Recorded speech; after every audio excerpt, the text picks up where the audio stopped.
잠언 4장 8절 오늘 말씀 공독하겠습니다. 그를 높이라. 그리하면 그가 너를 높이 들리라. 만일 그를 품으면 그가 너를 영화롭게 하리라. 아멘. 언젠가 이런 사진을 하나 본 적이 있습니다. 등산화를 가슴에 품고 잠이 든 등반 회원의 사진을 본 적이 있습니다. 높은 산을 오르는 이 등반가들은 산 정상을 오르다 날이 저물면 이 눈보라와 매서운 추위를 피하기 위해 텐트를 치고 휴식을 취하게 됩니다. 이때 이 등반가들은 이 잠을 잘 때에 자신의 이 등산화를 이 품에 품고 잠을 잔다고 합니다. 만약 등산화를 품지 않고 자면 낮에 산에 오르며 흘린 땀에 젖은 등산화가 밤사이에 꽁꽁 얼어서 다음날 신을 수가 없다고 합니다. 하루 종일 걸어서 냄새나고 냄새나는 신발이지만 그만큼 소중했기에 잠을 잘 적에 꼭 품에 품고 그 냄새나는 등산화를 품고 잠을 잔다라는 겁니다. 소중했기 때문이겠죠. 사람들은 소중한 것이 있으면 본능적으로 그것을 가슴에 품게 됩니다. 사람이 사랑을 품으면 생명이 나오고 사람이 미움을 품으면 죽음이 나온다라는 글귀가 있습니다. 사랑을 품으면 생명이 나오고 미움을 품으면 죽음이 나온다는 겁니다. 무엇을 품고 사느냐 하는 겁니다. 오늘 이 아침 예배 드리는 성도 여러분은 이 코로나로 어려울 때, 이 무더위에 여러분은 무엇을 품고 살아가고 계십니까?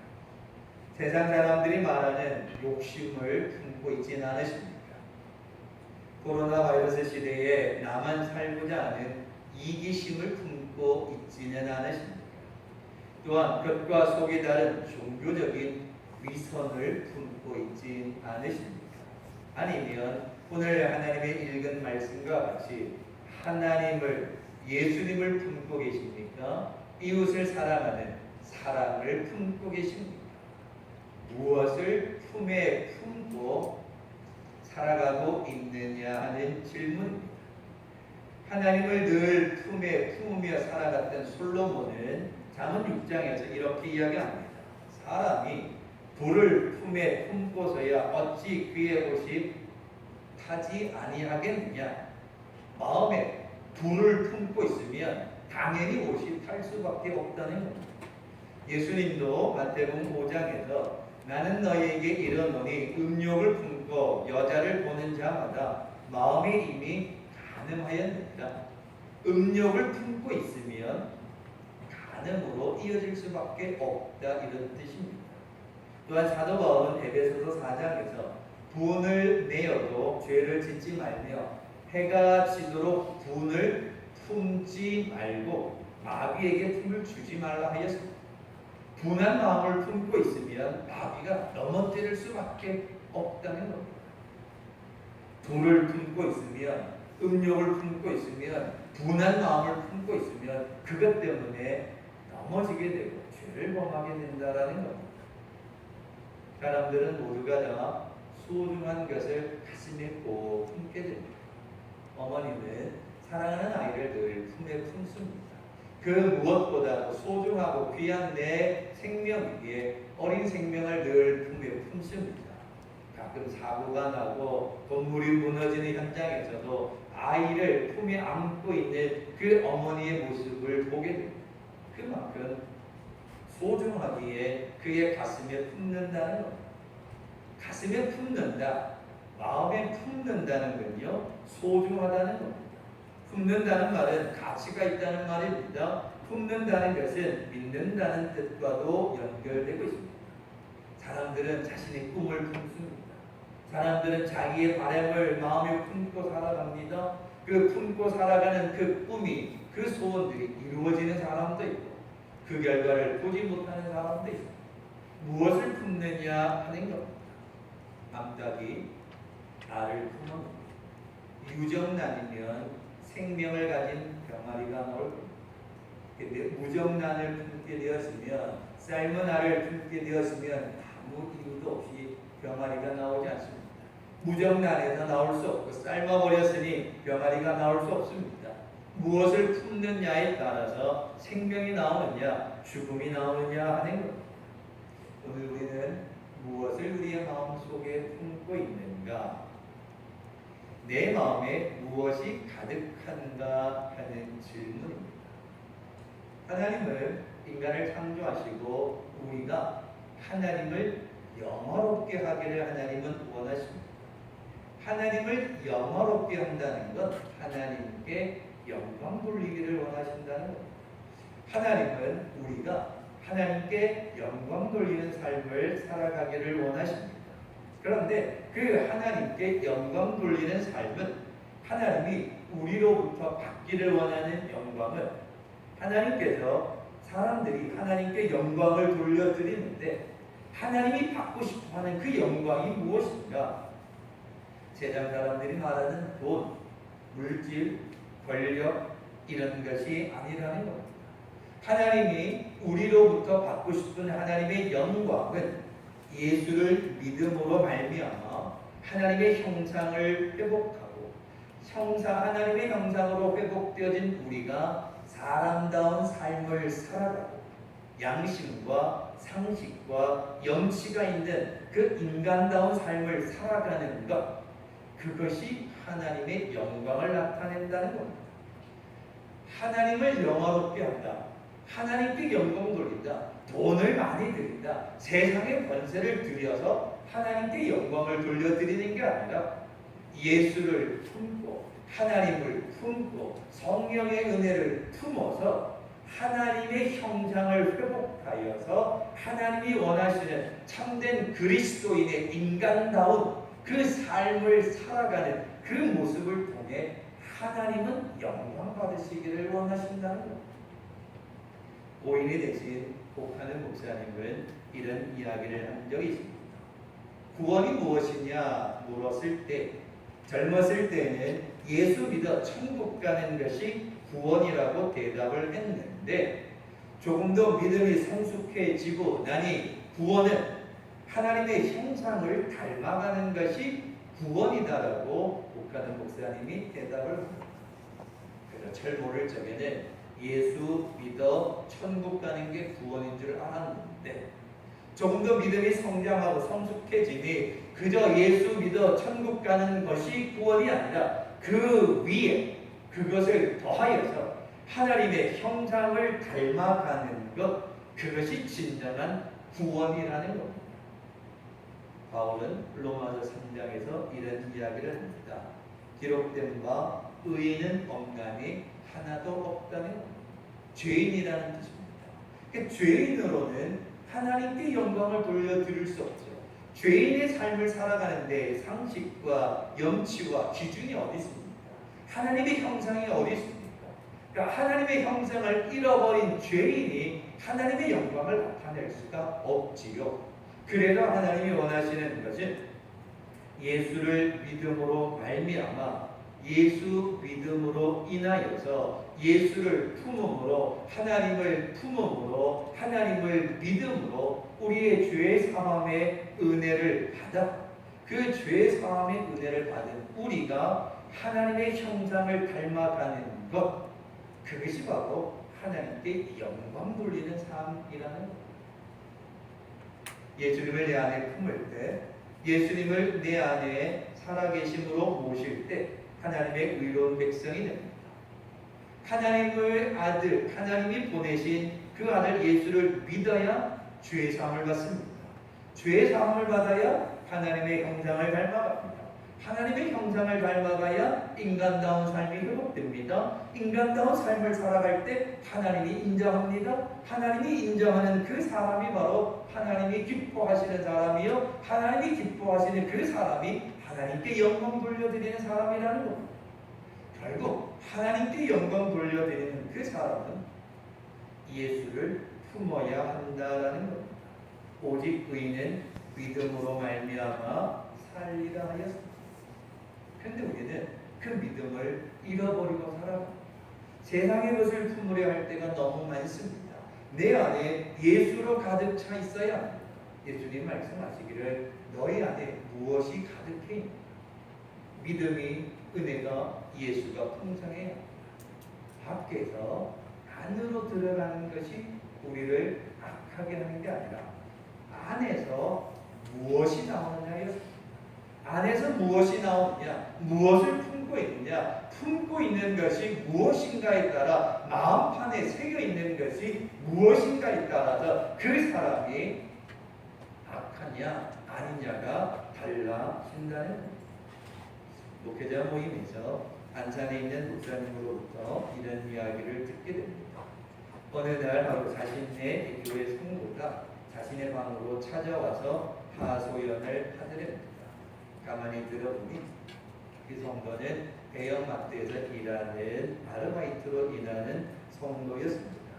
그런데 그 성도가 일하는 마트에 팀장이 한 사람이 있는데 이 성도와 그 목사님이 다니는 교회 집사님이 그 대형마트의 팀장이었다고 합니다. 그런데 그 마트에서 얼마나 사람들을 못되게 하는지 그 팀장은 쉬는 시간마다 일할 때마다 그 모든 직원들을 얼마나 괴롭혔는지 모른다고 합니다. 그래서 아르바이트 하시는 분들이 이 휴식 시간에 모여서 이런저런 이야기를 하던 중에 내가 그 팀장님하고 같이 교회 다닌다 이런 이야기를 했다고 합니다.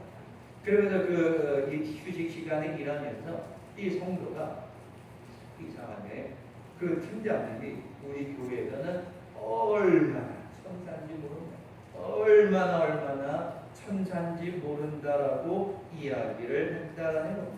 그런데 마트에 오기만 하면, 교회를 벗어나기만 하면 천사는커녕 모든 사람에게 마비라고 불려지게 되더라라는 겁니다. 그래서 그곳에서 일하는 사람들은 그 팀장하고 눈도 마주치기 싫어했다는 겁니다. 그래서 이런 이야기가 있으니까 이 성도가 목사님 방에 뛰쳐와서 하소연을 한 거죠. 목사님, 교회에서는 천사인데 마트에서는, 교회 밖에서는 마귀 같으면 그게 성도입니까? 하나님이 기뻐하시겠습니까? 천국 갑니까? 라고 사무실에 와서 물어보더라는 겁니다. 저는 그 이야기를 들으면서 이런 생각해봤습니다. 그냥 그 짧은 이야기에 제가 그 팀장 집사님의 형편이 어떤지를 어찌 다 알 수 있겠습니까? 아마 뭐 여러 가지 형편이 있겠지. 그러나 그 팀장이라는 분 속에는 예수님을 품고 있지 않구나라는 생각을 해보았습니다. 교회 와서는 예수를 품에 품고 있다가 교회 밖에서는 예수님을 쫓아내버리는 거죠. 교회 와서는 예수님을 품고 있다가 교회 밖에 나가서는 정책을 합니다. 예수님, 왜 내 안에 계십니까? 나가세요. 예수님, 내 안에 계시지 마시고 빨리 나가세요. 빨리 나가세요. 라고 아마 이 그 팀장 집사님은 나가지 않았을까 생각해봅니다. 그가 예수를 품고 있었다면 그 마트에서 팀장으로 일하는 쪽에 상식적이지 않았을까요? 팀장이니까 책임감이 있으니까 뭐라고 지시하기도 하고 일을 했겠죠. 그러면 꼭 팀장은 마비처럼 해야 될까요? 천사처럼 뭔가 일을 하면 안 될까요? 그래서 오히려 다른 직원이나 일하시는 분들에게 염치도 없고 상식도 없고 오히려 교회 다닌다는 것이 함께 일하는 사람들에게 부끄러운 것이 었다는 겁니다. 그래서 그 쉬는 자리에서 교회 다니지 않은 한 분이 이야기하기를 천사는 무슨 놈의 천사, 귀신 같구나 라고 말을 했다는 겁니다.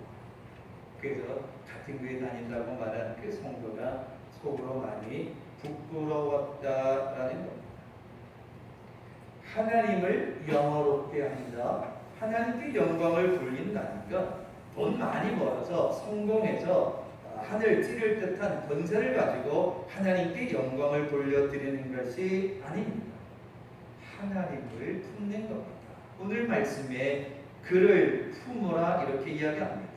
그를 품으면 하나님을 품으면, 예수를 품으면, 성령의 충만함을 품으면, 그 하나님을 품고 예수를 품고 성령의 충만함으로 살아가면 그것이 일반적인 상식적인 성도의 삶이 되어지고 사람다운 삶이 되어지고 하나님이 함께 하시니 그 삶이 빛과 소금이 되고 그것이 하나님의 영광을 나타낸다는 겁니다. 그런데 더 놀라운 사실은 오늘 읽은 말씀, 그를 품으라, 하나님을 품으라, 그리하면 그가 너를 영화롭게 한다. 그가 너를 영화롭게 한다.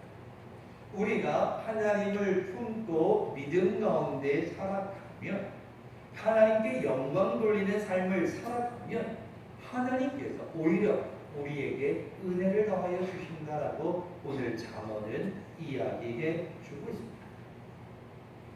오늘 아침 예배드리는 여러분, 세상에서 필요한 것들이 많습니다. 물질도 건강도 다 소중합니다. 그러나 그것을 먼저 품으려 하지 말고 하나님의 말씀, 세상에서 승리하는 하나님의 말씀, 하나님을 품어야 합니다. 그런데 우리는 참 어렵고 힘든 이 코로나 시대, 경제적으로 어렵고 또 무더위 가운데 지치고 힘들다 보니 하나님을 품고 살아가기보다는 세상의 것을 품으려 합니다. 물질을 품으려 하고 욕심을 품으려 합니다. 그런데 물질을 품고 세상의 욕심과 인간의 교만함을 품다 보니 그것 때문에 더 걱정하고, 물질을 품으며 교만하려다 보니 그것 때문에 이웃을 짓밟게 되어지고, 또한 세상의 것을 품게 되어다 보니 육체는 편안하게 살 수 있을지 몰라도 하나님의 성도다운 삶은 잃어버리게 된다는 것. 지난 3월 말쯤 청와대의 정책비서실장이라는 분이 전세금을 5% 이상 올려받으면 안 된다는 정책이 발표되기 이틀 전에 자신의 아파트를 전세 주었는데 14%를 올려받았다고 해서 다른 여러 가지 이유들로 인하여 그 자리에서 물러나게 되었습니다. 많은 신문이나 평론가나 문설은 앞에서 하는 말과 뒤에서 하는 말이 다르다라는 겁니다. 앞에서는 부동산 정책을 이야기하고 집값을 잡아야 한다 하면서 뒤로는 자기의 욕심을 채우고 자신의 이익을 누렸다는 겁니다. 진정성이 없다는 겁니다. 염치가 없다는 겁니다. 상식이 없다는 겁니다. 그러니 그 정책을 누가 신뢰할 수 있겠느냐 하는 겁니다. 마태복음 10장에 몸은 죽여도 영혼은 능히 죽이지 못하는 자들을 두려워하지 말고 오직 몸과 영혼을 능히 지옥에서 멸할 수 있는 이를 두려워하라는 겁니다. 몸이 좀 어떻게 되는, 몸을 좀 죽여도 영혼을 죽이지 못하는 자를 두려워하지 말고, 세상의 것 때문에 두려워하지 말고 이 몸과 영혼을 능히 지옥에서도 멸하실 수 있고 살릴 수 있는 하나님을 품으라 라고 예수님이 이야기를 하는 겁니다. 오늘 우리는 하나님을 품고 살아가야 합니다. 예수님을 품고 살아가야 합니다. 성령의 충만함을 품어야 합니다. 그래서 그것이 가득할 때에 성도의 삶을 살아가게 되고, 그 성도의 삶이 상식적이고 기본적이고 그것이 일반적인 그 믿음의 삶이 될 때 하나님께 영광을 돌리죠. 그래서 하나님을 품게 되어지면 하나님께 영광을 돌리죠. 그러니 그 영광 받으신 하나님께도 오늘 말씀에 내가 너를 영화롭게 한다. 우리가 하나님을 품고 살아가면, 주님을 품고 믿음으로 살아가면 그 삶이 하나님께 영광이 되어지고, 그 영광을 받으신 하나님은 우리에게 하나님의 은혜와 축복을 더하여 주신다는 겁니다. 시편 102편에 이르기를 천지는 없어지려니와 주는 영존하시겠고, 세상은 없어지겠지만 하나님은 영원히 계셔서 우리를 지켜주신다라고 이야기합니다. 천지는 없어질지라도 내 말은 없어지지 않는다라고 말씀해 주셨습니다. 이제 말씀을 내드려 합니다. 무엇을 품고 있느냐? 짜증나니까, 더우니까 바이러스 때문에 참 어렵습니다. 참 좋은 마음을 품고 살아가야 되는데 그게 쉽지 않습니다. 그렇다고 세상 사람들이 다 그렇게 살아간다고 하나님을 믿는 우리도 그냥 세상의 욕심을 품고 나만을 생각하는 이기심을 품고 그저 교만함을 품고 세상의 악한 마음을 품고 살아간다면 그것이 하나님을 영화롭게 하는 걸까요? 하나님께 영광을 돌려드리는 일일까요? 세상의 욕심을 품고 인간의 교만함을 품고 살아가면 그것이 하나님으로부터 축복받는 길일까요? 그렇지 않다라는 겁니다. 우리가 살아가는 세상을 보십시오. 뉴스를 보십시오. 야, 어떻게 인간이 저럴 수가 있냐? 아니 도대체 저 사람 마음속에 무슨 생각을 품었길래 저렇게 악할 수가 있냐? 저렇게 나쁠 수가 있냐? 인간이 어떻게 저럴 수가 있냐? 아니 저 속에는 뭐가 들었길래 무슨 생각을 하길래 어떻게 저렇게 사람이 악할 수가 있느냐? 저렇게 나쁠 수가 있느냐? 라고 우리는 이야기를 합니다. 그 안에 죄악을 품고 있기 때문에 그 안에 세상의 악한 것을 품고 있기에 그 품은 것이 결국 그 사람을 그렇게 악하게 만든 겁니다. 우리의 믿음의 그릇이 세상의 악한 것으로 가득 차 있습니다. 우리의 믿음의 그릇이 세상의 교만함으로 가득 차 있으면 더 이상 담을 게 없습니다. 그러나 세상의 것들을 다 버리고 세상의 교만됨과 이기심을 다 버리고 우리의 믿음의 그릇 안에 하나님을 품고 예수님의 그 사랑을 품고 성령의 충만함을 품을 때에 그 충만함으로 인하여서 우리가 하나님을 기쁘시게 하는 믿음의 삶을 살아가게 되는 겁니다. 바라고 원하기는 세상에 악하고 세상에 거짓되고 불의한 것을 품지 마시고 살아계신 하나님의 말씀을 묵상하는 가운데 하나님의 말씀을 읽고 기도하는 가운데 나를 지극히 사랑하시는 그 하나님의 사랑, 나를 위해 생명까지 내어주신 그 예수님, 날마다 나를 위로하시고 힘을 더해 주시는 그 성령의 충만함을 품을 때에 우리의 삶이 변하여지고 우리의 삶이 그리스도인다워진 삶을 살아갈 때 빛과 소금이 됩니다. 그 빛과 소금이 세상에서 살 사람들 가운데 참 그리스도인이 되어지니 하나님을 영화롭게 하는 그 삶이 결국에는 나를 영화롭게 하는 축복받는 삶이 된다는 오늘 아침 예배드리는 여러분 무엇을 품고 살아가시겠습니까? 세상이 어렵다고 세상의 것만을 품으면 어찌 되겠습니까? 이제 우리 안에 그 크신 하나님의 사랑, 생명의 말씀, 자신을 내어주기까지 사랑하신 그 그리스도의 사랑, 힘들 때 늘 임마누엘로 우리와 동행하시는 그 보혜사 성령, 그 하나님, 그 예수님, 그 성령을 우리 안에 가득가득 품어서 하나님께를 영광 돌리는 성도, 그와 같은 믿음의 삶을 살아가며 하나님으로부터 축복받는 성도의 삶을 살아가는 모든 성도들 되시길 주님의 이름으로 축원합니다. 기도하겠습니다. 고마우신 아버지 하나님, 우리가 무엇을 품고 있는가 돌아보길 원합니다. 정말 내 안에 하나님을 품고 예수님을 품고 말씀을 품고 살아가고 있는가? 아니면 힘들고 어렵기 때문에 그저 세상 사람들처럼 교만함으로 이기심으로 악한 마음으로 우리가 살아가고 있지는 않은가? 우리를 한 번 더 돌아보게 인도하여 주셔서 하나님을 영화롭게 하고 하나님으로부터 축복받는 믿음 되기 위하여 어렵고 힘든 시대이지만 하나님을 우리의 마음에 소중히 품고 그리스도의 사랑을 내 안에 가득 채우고 성령의 충만함으로 가득 채워서 이 어렵고 힘든 시대에 하나님이 기뻐하시는 성도의 삶을 살아가는 모든 성도들에게 인도하여 주시옵소서. 감사드리며 예수님의 이름으로 기도하옵나이다. 아멘.